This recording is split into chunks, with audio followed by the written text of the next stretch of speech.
नमस्कार दोस्तों, मैं डॉक्टर कुलदीप कुमार के सर आप सभी का बहुत बहुत स्वागत करता हूं एक नए बिंदु के साथ और एक नई कड़ी के साथ। तो आज का हमारा जो बिंदु है वो रहने वाला है आदिकाल से संबंधित रासो काव्य। तो रासो काव्य को जो है हम विस्तार से पढ़ने वाले हैं।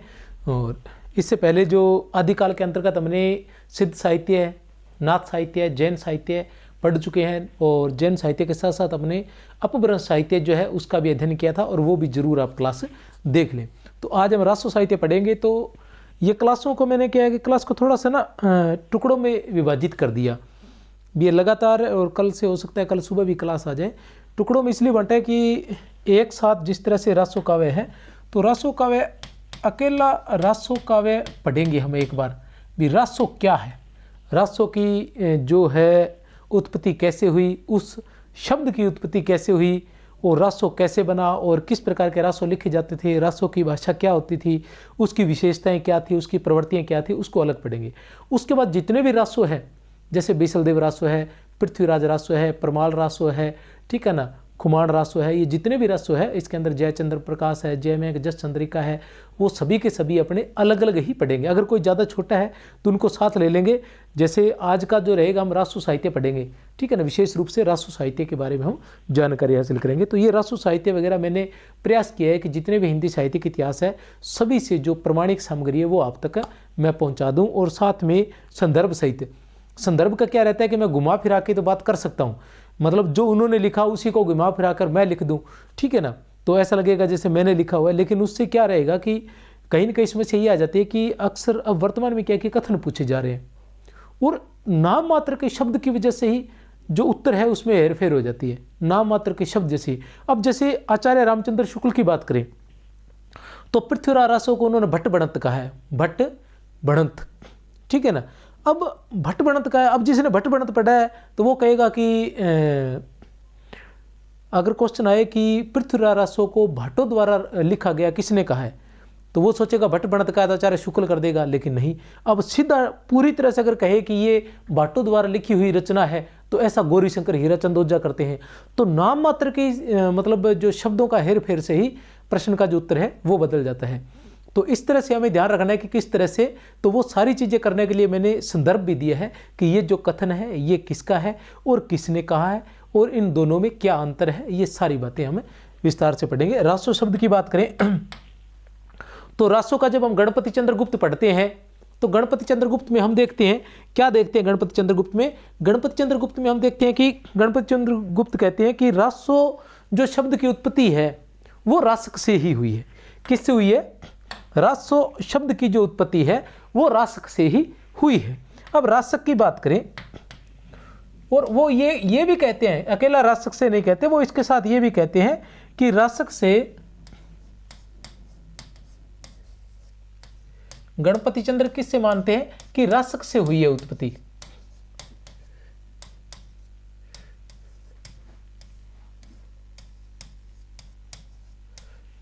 ठीक है ना, रासक से उत्पत्ति मानते हैं।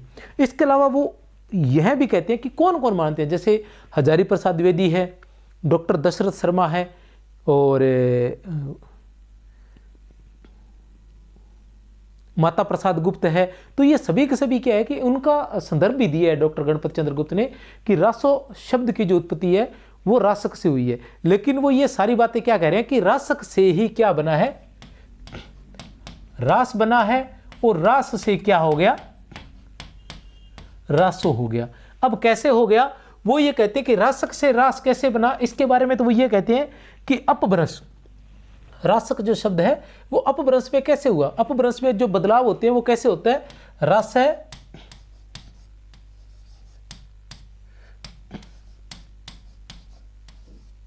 रासऊ रास, इस प्रकार से थोड़ा बहुत फेरबदल हो सकता है, इस प्रकार से बदलाव होता है अपभ्रंश में। लेकिन वो ये कहते हैं कि जो ये रास बना, रासक से क्या बना, रास बना, रासक से क्या बना, रास बना, और ये रास फिर रासो हो गया। कैसे हो गया इसके बारे में भी वो कहते हैं कि राजस्थानी में क्या होता है, क्योंकि रासो जो है वो राजस्थानी भाषा का शब्द है। राजस्थानी में क्या होता है कि जो अकारांत शब्द होते हैं या अकारांत होते हैं, अकारांत या अकारांत होते हैं वो ओकारांत हो जाते हैं, ठीक है ना। कहने का मतलब अकारांत या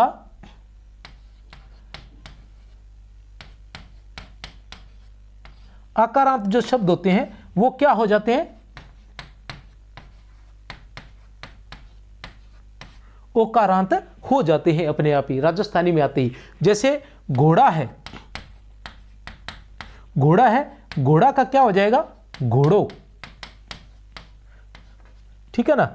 अब लड़का है, लड़का का क्या हो जाएगा, लड़को। तो अपने आप ही जो अकारांत और आकारांत जो शब्द है, मतलब ए से अंत होने वाले और आ से अंत होने वाले शब्द है, वो ओ से अंत होने लग जाता है उन शब्दों का। तो इसलिए जो ये रासक है, रासक से रास बना अपभ्रंश में, और फिर ये हिंदी तक आते आते रास बन गया था, और रास से ही राजस्थानी में हम इसको रासो कहने लगे। तो वो कहते हैं कि ये दोनों माँ बेटी के समान ही है।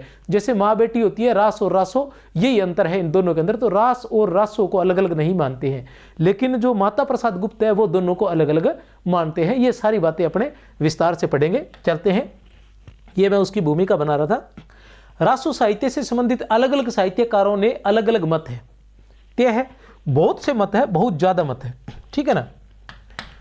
आप जुड़े रहना, पूरा का पूरा पाठ्यक्रम करवाया जाएगा आचार्य रामचंद्र शुक्ल, डॉक्टर नगेंद्र, गणपति चंद्रगुप्त, सभी हिंदी साहित्य के प्रमाणिक सामग्री सहित, ठीक है ना। रासो साहित्य से संबंधित अलग अलग साहित्यकारों के अलग अलग मत है। कुछ विद्वान रासो साहित्य को जैन रास काव्य परंपरा, किसका, जैन रास काव्य परंपरा का ही विकसित रूप मानते हैं, तो कुछ साहित्यकार इसे सर्वथा भिन्न मानते हैं। डॉक्टर माता प्रसाद गुप्त क्या कहते हैं कि रास, रासो, इन दोनों संज्ञाओं में मूलभूत अंतर मानते हुए उनका संबंध दो भिन्न भिन्न परंपराओं से मानते हैं। मैं अभी बता कर गया हूं, कौन, डॉक्टर माता प्रसाद गुप्त। जो समस्या आदिकाल में आ रही है, आदिकाल को थोड़ा सा ध्यान से पढ़े, प्रत्येक शब्द की एक अलग परिभाषा निकलकर सामने आती है। क्योंकि आदिकाल को जैसे हजारी प्रसाद द्विवेदी ने कहा है ना, विरोधाभासों का काल कहा है, तो उसी प्रकार ये अलग अलग बात जो निकल कर आती है। अब जैसे बिसल देव रासो की बात कर लो, आचार्य रामचंद्र शुक्ल क्या कहते हैं कि वीर गीत की जब वो बात करते हैं कि दो प्रकार के काव्य लिखे गए थे। रासो काव्य को आचार्य रामचंद्र शुक्ल क्या कहते हैं, वीर गाथा काल के अंतर्गत लेते हैं। उनका जो प्रकरण 3 है उसमें जो देश भाषा काव्य है, देश भाषा काव्य के अंतर्गत वो रासो काव्य को लेते हैं। देश प्रकरण 3 को वो 3 नाम देते हैं, एक प्रकरण 3, एक वीर गाथा काल और एक देश भाषा काव्य, ये 3 नाम उनके आते हैं, ठीक है ना। उनका जो प्रकरण 3 अध्याय है, तो वीर गाथा काल और उसी के अंतर्गत वो रासो काव्य लेके आते हैं। तो वो कहते हैं कि जो वीर गाथा, वीर जो रचनाएं थी, वीर गाथात्मक जो रचनाएं थी, वो क्या थी, वो 2 प्रकार की थी, प्रबंधात्मक और मुक्तक या गीति काव्य, ठीक है ना। तो प्रबंधात्मक का जो नेतृत्व करते हैं वो पृथ्वीराज रासो करती है, और जो गीति काव्य है, ठीक है ना, उसका जो नेतृत्व करता है वो बिसल देव रासो करता है। बिसल देव रासो जो है वो वीर गीत की सबसे पुरानी पुस्तक मानी जाती है, ऐसा वो कहते हैं। आगे चलकर वो कहते हैं कि बिसल देव रासो में वीर रस तो नाम मात्र का ही है, मुख्य रस जो है वो श्रृंगार रस है, ठीक है ना। तो कहीं तो वीर रस की बात करते हैं, कहीं श्रृंगार रस की बात करते हैं। तो हमें जो जहां से कथन आएगा, अगर वीर रस की बात आते हैं कि वीर रस की जो या वीर गीतात्मक जो प्रथम रचना है वो किसे माना जाता है, तो बिसल देव रासो को माना जाता है। और किसने माना है, आचार्य शुक्ल ने माना है, हमें ये भी मानना पड़ेगा। अगर बात करें कि शुक्ल ने क्या माना है, श्रृंगार रस की रचना माना है, वीर रस की माना है, तो बिसल देव रासो को उन्होंने श्रृंगार रस से महत्वपूर्ण माना है कि उसमें प्रमुख रूप से श्रृंगार रस है। तो कहने का तात्पर्य यह कि ये विरोधाभास जो है ये लगातार उनमें चलता रहता है। जैसे बिसल देव रासो की हम बात करते हैं कि बिसल देव रासो का जो सन है आचार्य रामचंद्र शुक्ल के अनुसार, उसमें वो क्या दे रखा है कि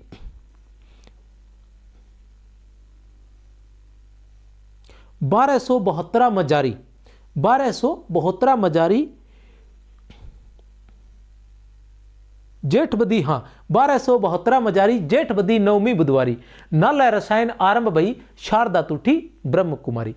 अब यहां जो है ये 1212 विक्रमी संवत दिया गया है, लेकिन जो माता प्रसाद गुप्त है वो कहते हैं उनको एक रचना मिलती है, जो डॉक्टर रामगोपाल शर्मा दिनेश है, ठीक है ना, डॉक्टर नगेंद्र के हिंदी साहित्य के अंतर्गत, वो जो बताते हैं वो कहते हैं कि एक रचना मिली है जिसके अंदर और सन दिया हुआ है, और उसमें सन का जो है एक जिस तरह से ये पद दिया है उसी प्रकार का एक अलग पद दिया गया है, उसके अंदर अलग सन दिया गया है। तो इस तरह से विरोधाभास है, जगह जगह अलग अलग चीज़ें मिल जाती हैं, लेकिन हमारे पास जो तथ्य है हमने उसको वैसे ही याद करना है, ज़्यादा टेंशन नहीं लेनी है। भी कौन क्या बता रहा है, ये विरोधाभास कैसे आ रहा है, शुक्ल यहाँ ऐसे क्यों कह रहा है, वहाँ ऐसे क्यों कह रहा है, ठीक है ना, यहाँ ऐसे क्यों लिखा हुआ है, वहाँ ऐसे क्यों लिखा हुआ है, एक ही रचना के इतने सारे काल कैसे हो सकते हैं, ठीक है ना, क्योंकि प्रत्येक रचना के बहुत सारे काल है। तो आदि काल ऐसा ही है जैसा आपको लिखा हुआ मिले। अगर लिखा हुआ मिलता है कि शुक्ल के अनुसार बिसलदेव रासो की रचना 1212 विक्रमी संवत में हुई थी, तो आपने लिखना है हाँ 1212 विक्रमी संवत में हुई थी। अगर माता प्रसाद गुप्त ये कहते हैं कि वो अन्य किसी सन की रचना है, तो आपने कोई अन्य ही मानना है। चलते हैं आगे। यहाँ क्या है, माता प्रसाद गुप्त क्या कहते हैं, रास एवं रासो इन दोनों संज्ञाओं में मूलभूत अंतर मानते हुए उनका संबंध भिन्न परंपराओं से मानते हैं। वहीं डॉक्टर गणपति चंद्र गुप्त बात करते हैं, गणपति चंद्र गुप्त की, हिंदी साहित्य का वैज्ञानिक दास। गणपति चंद्र गुप्त का क्या कहना है कि ये परंपराएं मूलतः सर्वथा विच्छिन्न नहीं है, ये दोनों अलग अलग परंपराएं नहीं है, उनमें परस्पर क्या है, माँ बेटी का संबंध है, अतः दोनों का पृथक अस्तित्व मानते हुए भी हम उन्हें बिल्कुल असंबंध नहीं मान सकते। भी अस्तित्व तो अलग है, रास अलग थे और रासो अलग थी।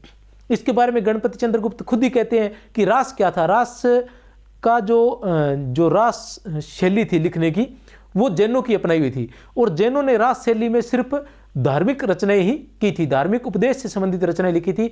उन्होंने अपने जो आराध्य थे उनसे संबंधित जैन तीर्थंकर जो थे उनके उपदेशों को ही रास के अंदर सम्मिलित किया था। लेकिन जो वही परंपरा आगे चलकर आती है, तो जो सामंतों के आश्रय में रहते थे, राजाओं के आश्रय में रहते थे, उन्होंने क्या किया कि अपने जैसे उन्होंने अपने आराध्य की जो है मतलब आराध्य से संबंधित या आराध्य के उपदेशों को या आराध्य से संबंधित बातों को जो है अपने रास काव्य में लिखा जैनों ने, उसी प्रकार जो रासो लिखने वाले थे उन्होंने क्या किया, वो दरबारी कवि थे, उन्होंने अपने राजा की, अपने सामंत की प्रशंसा या कह सकते हैं आराधना जैसी बात ही कर सकते हैं कि आराधना में वो काव्य लिखा। तो उनके अंदर क्या है, वीर रस अधिक है, श्रृंगार रस अधिक है, ठीक है ना, उनके अंदर जो रस है, तो ये दोनों के अंदर अंतर रहता है। और वो आते आते उसके अंदर राजस्थानी भाषा के शब्द अधिक आ जाते हैं और वो अपभ्रंश रह जाती है, परनिष्ठित अपभ्रंश है, ठीक है। डॉक्टर गणपति चंद्र गुप्त लिखते हैं, क्या लिखते हैं गणपति चंद्र गुप्त, देख लेते हैं कि रास और रासो संज्ञा में भी व्युत्पत्ति एवं अर्थ की दृष्टि से विशेष अंतर नहीं है। रास और रासो संज्ञा में भी व्युत्पत्ति की एवं अर्थ की दृष्टि से विशेष अंतर नहीं है। रास का राजस्थानी संस्करण ही रासो है, रास का राजस्थानी संस्करण ही रासो है, क्योंकि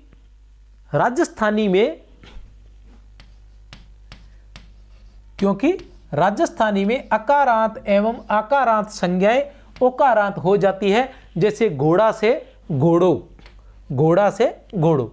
डॉक्टर बच्चन सिंह लिखते हैं, बच्चन सिंह भी देख लेते हैं प्यारे बच्चों कि बच्चन सिंह क्या लिखते हैं। बच्चन सिंह लिखते हैं कि रासो लोक प्रचलित नाट्य रास से निकला प्रतीत होता है। रासो किससे निकला प्रतीत होता है, रास से, ठीक है ना। इनको अलग अलग पढ़ लेंगे आगे चल के, चिंता मत करो। निकला प्रतीत होता है ब्रजमंडल की रास लीला लोक प्रचलित रास का ही विकसित रूप है। ब्रजमंडल की रास लीला आगे चलकर जो कृष्ण काव्य था वो इसका ही प्रचलित रूप था। कहने से तात्पर्य कि कहते हैं कि जो सिद्धों और नाथों ने जो परंपरा अपनाई थी वो संत काव्य ने अपनाई थी, ठीक है ना, और कुछ चीजें उनमें से सूफी काव्य ने उठाई थी।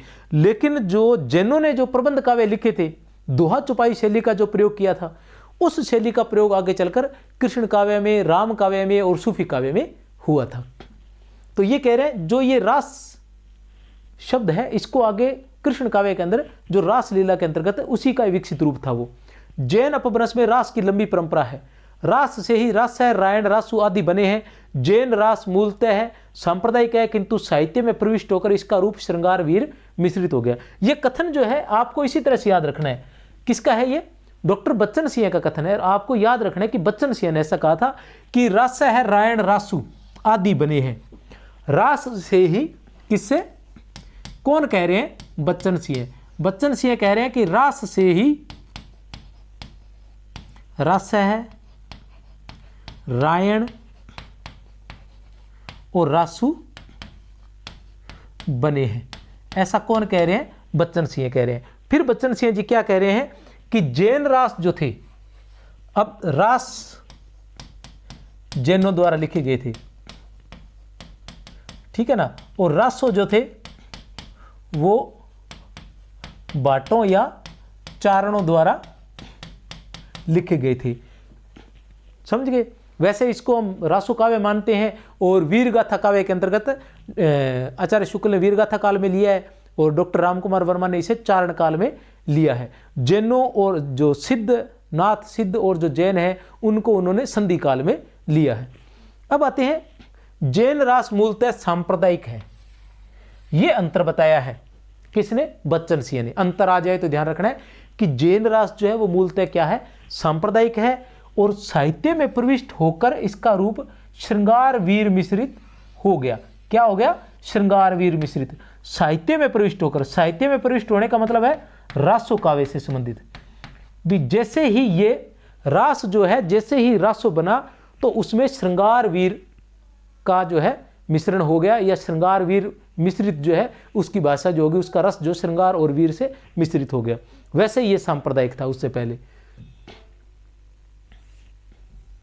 रासो शब्द की व्युत्पत्ति। अब रासो शब्द की व्युत्पत्ति जो है वो अलग अलग साहित्यकारों ने अलग अलग मानी है, उसको यहां हम देख लेते हैं कि रासो शब्द की व्युत्पत्ति, रासो शब्द की व्युत्पत्ति से संबंधित विद्वानों के अलग अलग मत इस प्रकार है। रासक से रासो शब्द की व्युत्पत्ति मानने वाले, अब रासक से रासो शब्द की व्युत्पत्ति मानने वाले ये 5 लोग हैं। किससे मानने वाले हैं? रासक से।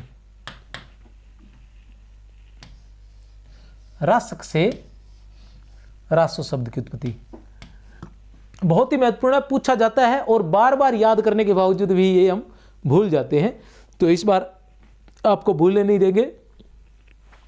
हजारी प्रसाद द्विवेदी रासक से मानने वाले, हजारी प्रसाद द्विवेदी, दशरथ शर्मा, माता प्रसाद गुप्त, विश्वनाथ प्रसाद मिश्र, आचार्य चंद्रबली पांडे, ये 5 लोग हैं जिन्होंने रासक से मानी है। हजारी प्रसाद द्विवेदी, द्विवेदी से हजारी प्रसाद द्विवेदी, द्विवेदी से, द्विवेदी के द से दशरथ शर्मा, ठीक है ना। हजारी प्रसाद द्विवेदी, द्विवेदी के द से दशरथ शर्मा, ठीक है ना। शर्मा के मैं से, शर्मा के मैं से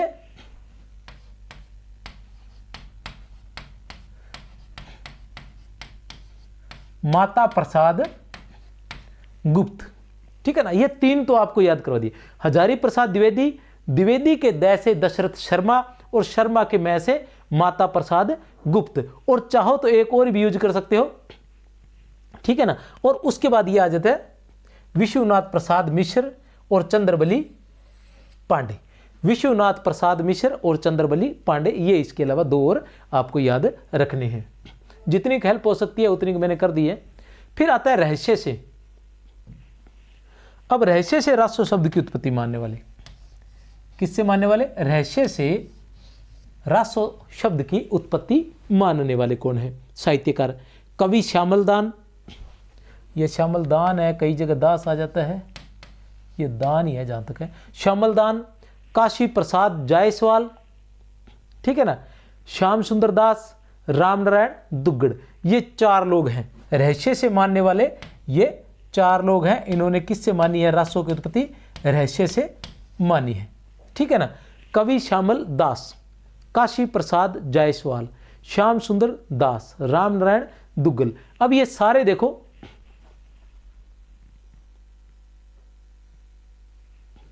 काशी, काशी के शह से श्याम सुंदर दास, और इसी शह से क्या नाम है? श्यामल दास।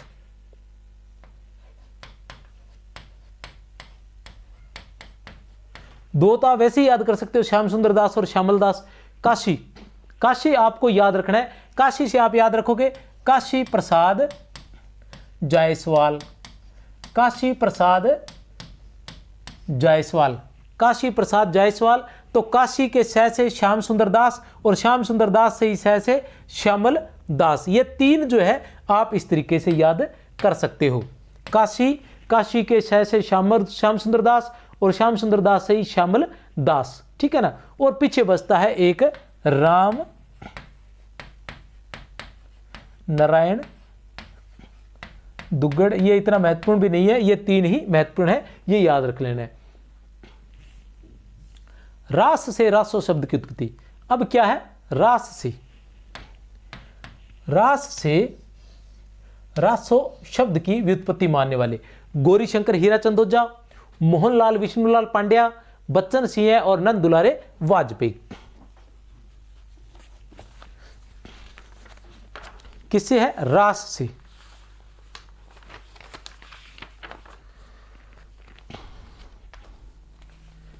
और नंद दुलारे वाजपेयी, ठीक है।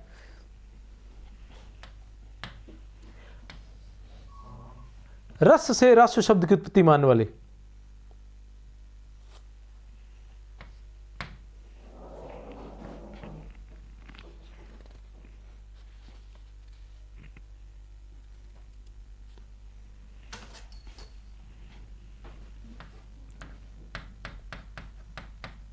ठीक है।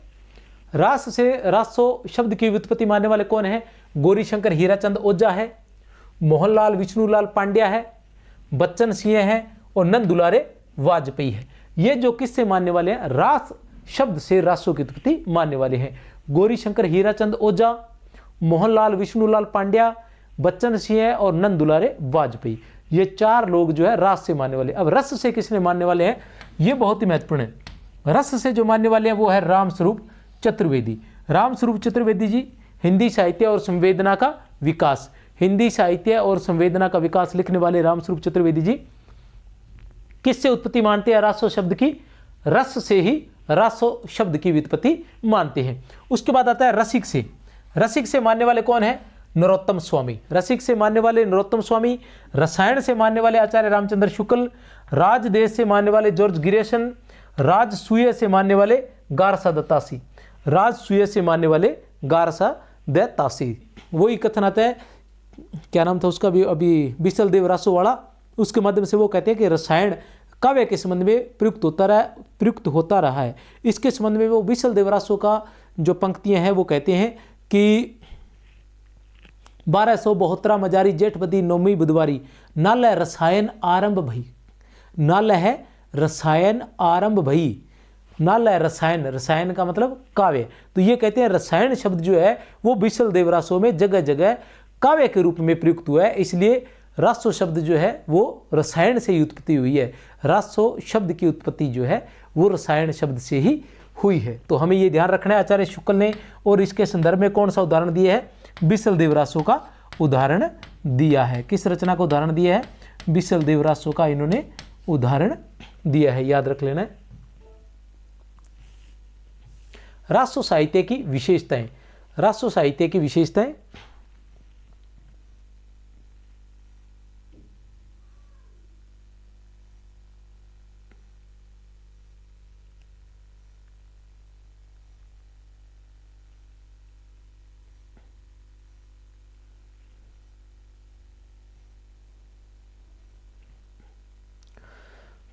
क्या है रासो साहित्य की विशेषताएं। आश्रयदाताओं के यश, शौर्य, गुणों और वीरता का अतिशयोक्तिपूर्ण वर्णन किया था। हम जानते हैं अच्छे से, क्योंकि तभी ये सबसे अधिकतर तो सबसे बड़ी बात यह है कि एक तो ये आश्रयदाताओं का इन्होंने अतिशयोक्तिपूर्ण वर्णन किया था। हम जानते हैं पृथ्वीराज रासो जो है उसको भी बढ़ा चढ़ाकर बताया गया है, इतिहास सम्मत उसमें कोई भी जानकारी नहीं मिलती है। जो आचार्य रामचंद्र शुक्ल है उसे जाली ग्रंथ कहते हैं, आचार्य रामचंद्र शुक्ल ने उसे जाली ग्रंथ की संज्ञा दी है। तो इस प्रकार जो है वो अप्रमाणिक भी सिद्ध होता है। और जो अतिशयोक्तिपूर्ण, राजाओं का अतिशयोक्तिपूर्ण वर्णन आता है, इसके अलावा इनके अंदर संकीर्णता का भी हमें यहाँ संकीर्ण मानसिकता का भी परिचय मिलता है रासो साहित्य में। संकीर्ण मानसिकता का परिचय कि जिसे पूरे देश के अंदर देशद्रोही नाम से जाना जाता है, जयचंद को, जिस जयचंद को देशद्रोही के नाम से जाना जाता है, उस जयचंद की प्रशंसा में, ठीक है ना, भटकेदार ने और मधुकर कवि ने लिखा है, ठीक है ना, भटकेदार ने और मधुकर कवि ने, भटकेदार ने जयचंद्र प्रकाश लिखा और मधुकर कवि ने जयचंद्र प्रकाश की रचना की थी। तो ये संकीर्ण मानसिकता का प्रतीक है इनकी। इसके अलावा यहाँ जो क्या है कि कल्पना, जैसे पृथ्वीराज रासो है, पृथ्वीराज रासो के अंदर क्या है कि इसके पृथ्वीराज के बहुत सारे विवाह का वर्णन किया गया है, जिसका हमें इतिहास में कोई जानकारी नहीं मिलती है, ठीक है। तो जो है कल्पना का बहुत अधिक प्रचुर है। परमार रासो की बात करते हैं, खुमान रासो की बात करते हैं, खुमान रासो की बहुत सारी लड़ाइयों का वर्णन उसके अंतर्गत मिलता है, ऐसी लड़ाइयों का वर्णन हमें नहीं मिलता है कहीं भी इतिहास में। तो ऐसी बहुत सारी चीज़ें जो है वो क्या है कि इतिहास सम्मत नहीं है, कल्पना का सहारा लिया गया है, और ये भी नहीं पता चलता है कि उस वक्त लिखा गया था वो सही था या उस वक्त की रचनाएं हैं या बाद की रचनाएं हैं। तो ये अप्रमाणिकता इसकी जो है प्रमुख रहेगी। ये रचनाएं जो है पूर्णतः प्रमाणिक नहीं है सभी रासों का वे। इसके अलावा युद्धों का जो है वो सजीव वर्णन किया गया है, युद्धों का बड़ा सजीव वर्णन इसमें किया गया है। डिंगल और पिंगल शैली दोनों का प्रयोग किया गया है। डिंगल शैली जो थी वो राजस्थानी भाषा के शब्दों से युक्त जो शैली थी वो डिंगल शैली कहलाती है, और ब्रज भाषा के शब्दों से युक्त जो शैली होती है वो पिंगल शैली कहलाती है। तो इन्होंने क्या किया, जो काव्य है रासो साहित्य है उसके अंदर दो चीजें प्रमुख रूप से थी, वीर और श्रृंगार, ठीक है ना। इनका क्या कार्य था, युद्ध करना और फिर विलास में डूब जाना, ठीक है ना, घर से निकलना। इनके युद्ध जो है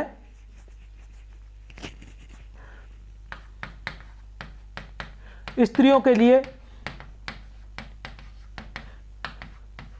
या विभिन्न राजाओं की, सामंतों की कन्याओं से विवाह करने के लिए होते रहते थे। पृथ्वीराज रासो के अंदर पृथ्वीराज के बहुत से ऐसे छोटी छोटी लड़ाइयों का वर्णन किया गया है जिसके अंदर वो राजाओं पर चढ़ाई करते हैं और उनकी कन्याओं से विवाह करने के लिए उनसे युद्ध भी करते हैं और फिर कन्या से विवाह करके वापस आ जाते हैं इस तरह से, और फिर विलासिता में डूब जाते हैं। यही संयोगिता स्वयंवर में भी यही होता है कि संयोगिता का स्वयंवर के बाद संयोगिता का विवाह करके, गंधर्व विवाह करके उसे ले आते हैं और उसके बाद विलासिता में डूब जाते हैं।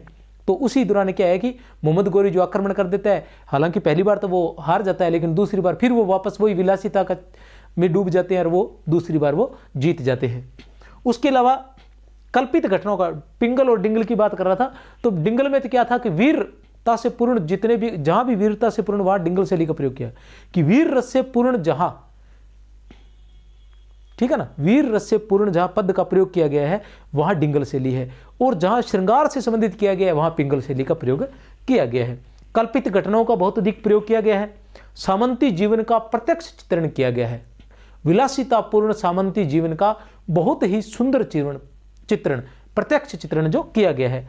छंदों की भरमार है, वैसे भी बताया गया है कि रासक जो है, रासक में छंदों की भरमार रहती है। जैसे पृथ्वीराज रासो है तो उसे छंदों का अजायब घर कहा जाता है। चंद्रप्रदायी को छप्या का राजा भी कहा जाता है और उसे पृथ्वीराज रासो को छंदों का अजायब घर भी कहा जाता है, जिसमें 68 प्रकार के छंदों का प्रयोग किया गया है। तो छंदों के रासक जो था, रासो जो था उसके अंदर छंदों की अधिकता थी ही थी, ये उनकी प्रमुख विशेषता थी। और कौन कौन से प्रमुख रूप से कौन थे, छप्या, तोटक, तोमर, उरिल और पदड़िया या पदगड़िया भी कुछ जगह लिखा आता है या पदरी भी लिखा था, ठीक है ना। छप्या, तोटक, तोमर, उरिल और पदड़िया जो है, ठीक है ना, छप्या, तोटक, तोमर, उरिल और पदड़िया, छप्या, तोटक, तोमर, उरिल और पदड़िया, छप्या, तोटक, तोमर, उरिल और पदड़िया छंदों का प्रयोग किया गया है। यही पूछा जाता है। आदिकाल की बात आए तो भी इन्हीं पदों का अधिकतर प्रयोग किया गया है, आप याद रख ले। आचार्य शुक्ल ने लिखा है, आचार्य शुक्ल ने क्या किया है कि रासो साहित्य को वीर गाथा काल कहा है, रासो साहित्य को वीर गाथा काल कहा है, या फिर क्या कहा है, देश भाषा काव्य, देश भाषा काव्य। आपको पता ही नहीं चलेगा कि चलते चलते कब आपने बच्चन याद कर लिया, कब आपने शुक्ल याद कर लिया। शुक्ल और नगेंद्र की तो ये स्थिति हो जाएगी कि जब भी आप खोल कर देखोगे ना मेरा पढ़ाया हुआ पढ़ने के बाद, तो आपको लगेगा कि ये तो सारा याद ही है, ठीक है ना। तो आचार्य शुक्ल ने रासो साहित्य को वीरगाथा काल कहा है। वे लिखते हैं, जैसे यूरोप में वीरगाथाओं का प्रसंग, जैसे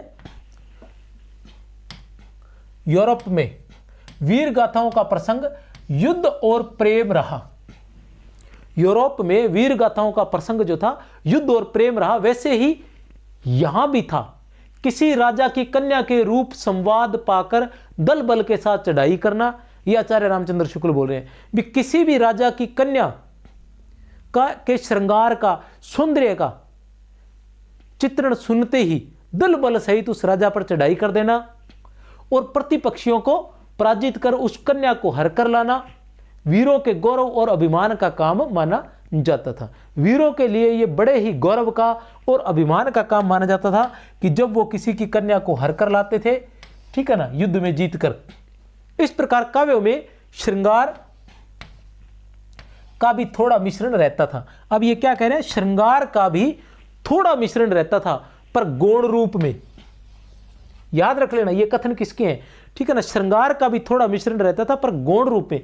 प्रधान रस वीर ही रहता था, श्रृंगार केवल सहायक के रूप में रहता था। किसका कथन है ये, आचार्य रामचंद्र शुक्ल का। ये कथन ऐसे कैसे ही आपने याद रखना है। क्या है कि इस प्रकार इन काव्यों में या रासो काव्यों में या वीर गाथात्मक काव्यों में श्रृंगार का भी थोड़ा मिश्रण रहता था पर गौण रूप में।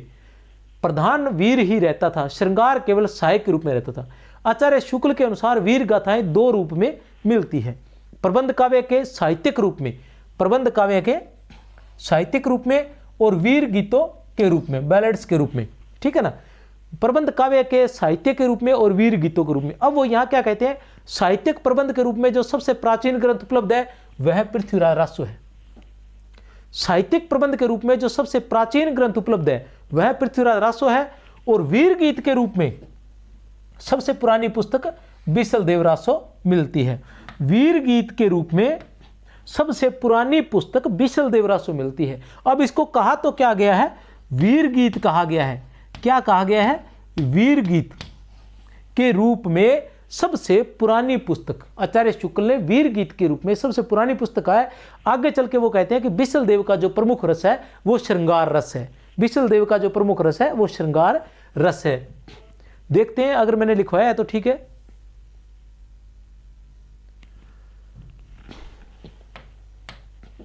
आचार्य रामचंद्र शुक्ल लिखते हैं, क्या लिखते हैं शुक्ल महोदय, लिखते हैं कि राजा भोज की सभा में खड़े होकर, राजा भोज की सभा में खड़े होकर उनकी दानवीरता का बढ़ा चढ़ाकर वर्णन करना।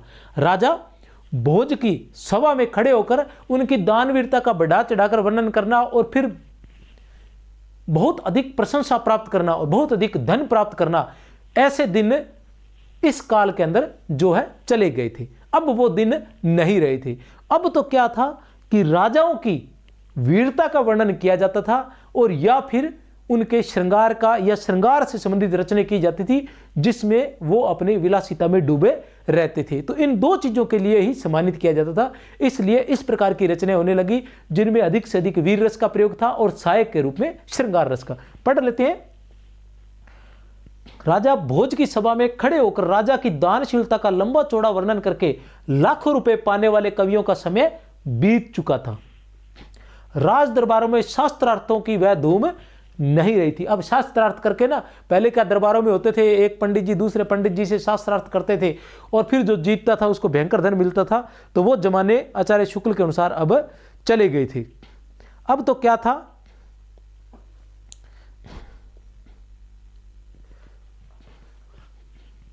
पांडित्य के चमत्कार पर पुरस्कार का विधान भी ढीला पड़ गया था। पांडित्य के चमत्कार पर भी पुरस्कार का विधान ढीला पड़ गया था। उस समय तो जो भाट या चारण किसी राजा के पराक्रम, विषय,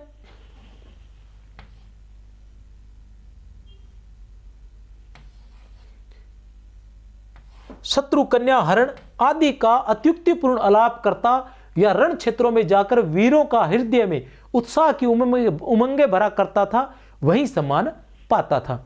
रण क्षेत्रों में जाकर वीरों के हृदय में उत्साह की उमंगे भरा करता था, वही सम्मान पाता था। और ये के भाट और चारण जो थे वो यही काम करते थे।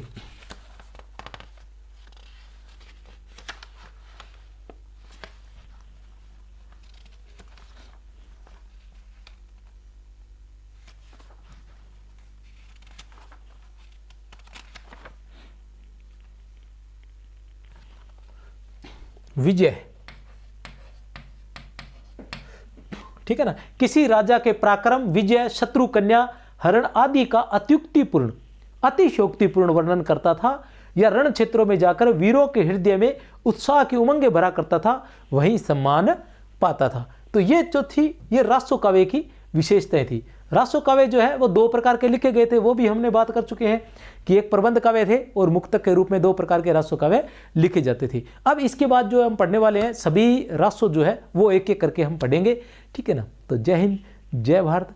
अगर क्लास अच्छी लगे तो शेयर कर दिया करो आगे, ठीक है ना, ताकि इस प्रकार के, और ये PDF जो है अपने वहाँ मिल जाती है। इसके अलावा एक छोटी सी सूचना और थी आप सभी के लिए कि गणतंत्र दिवस की आपको एडवांस में बहुत बहुत बधाई हो। और अब जब गणतंत्र दिवस आ रहा है तो आपको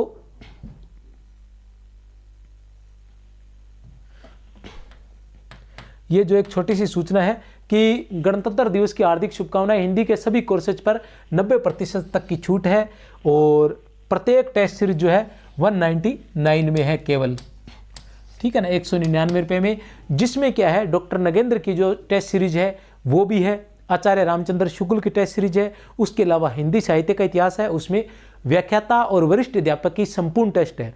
व्याख्याता की बात करूं तो उसमें लगभग 70 के लगभग टेस्ट आपको मिल जाएंगे। वीडियो टेस्ट है, एक बार फिर से बता दूं कि वीडियो टेस्ट है। वरिष्ठ अध्यापक के 70 से अधिक, लगभग 80 से अधिक टेस्ट मिलेंगे। वैसे टेस्ट आपको व्याख्याता में भी 100 मिलेंगे, वरिष्ठ अध्यापक में भी 100 टेस्ट मिलेंगे, लेकिन 70 और 80 जो है अभी क्लासें उपलब्ध है। बिंदुवार टेस्ट बनाए गए हैं, और टेस्ट क्या है मैं बताता हूं कि आप जब ये 100 वीडियो देखेंगे तो आपका पूरा का पूरा पाठ्यक्रम जो कवर हो जाएगा सिर्फ 199 में। क्योंकि प्रत्येक टेस्ट से पहले, अगर मैं छायावाद की बात करता हूं तो छायावाद के 2 या 3 या 4 टेस्ट आपको वहां मिलेंगे। पहले टेस्ट में पूरे छायावाद की व्याख्या की गई है, उसके बाद उसके क्वेश्चन है और प्रत्येक प्रश्न की जो है व्याख्या की गई है, ताकि कोई भी बिंदु अछूता न रहे। उसके अलावा जो रचनाएं हैं उनके भी सभी बिंदुओं के टेस्ट बनाए गए हैं। काव्य शास्त्र है, व्याकरण है, सभी के टेस्ट आपको वहां मिलेंगे विस्तार से। तो जरूर आप इसका लाभ उठा सकते हैं। जय हिंद, जय भारत।